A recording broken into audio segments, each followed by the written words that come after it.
Nous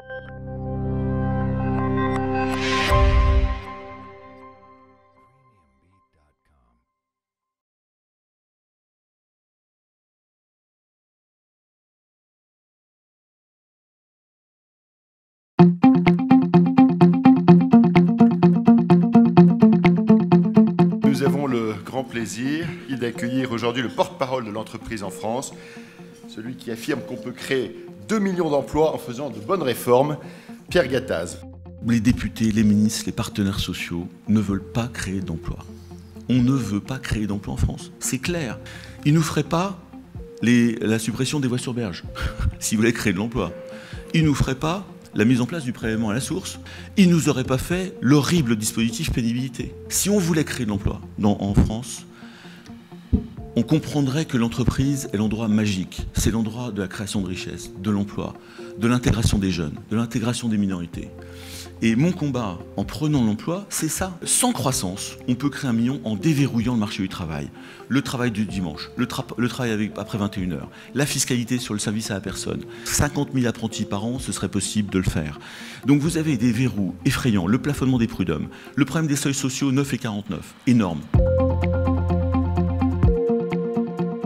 Ils disent ce qu'il faut dire, est-ce qu'on a envie d'entendre? Il a une vision de l'entreprise décomplexée, en accord avec ce qui me paraît être l'état actuel de l'économie en France et des entreprises.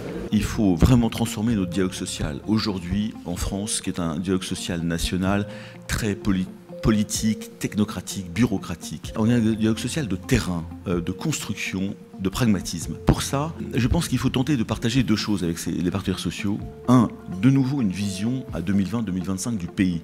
Qu'est-ce que sera le modèle social dans l'ubérisation de l'économie? Qu'est-ce que c'est que la protection sociale des nouvelles façons de travailler comme les travailleurs indépendants?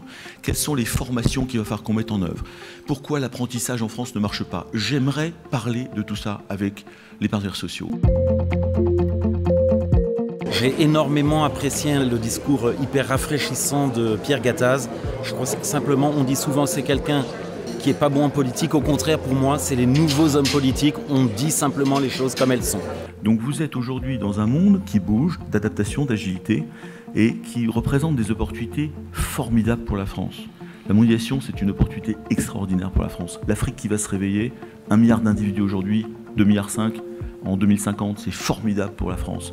Le numérique, formidable opportunité. L'Europe, si on arrive à s'en sortir, formidable opportunité, etc., etc. J'ai très peur, en effet, des programmes politiques qui disent c'est horrible, le monde est horrible, on se recroqueville sur nous-mêmes, on ferme les frontières, on augmente les taxes. Moi, je l'ai trouvé assez transparent sur ses positions, n'hésitant pas, en effet, par moments à être assez poignant sur certains aspects, sur sa vision de l'Afrique. Je trouve qu'il a une vision très pragmatique et très juste de la situation des entreprises françaises et de leurs opportunités et freins. Donc j'ai trouvé ça extrêmement éclairant et je suis ravie d'être venue.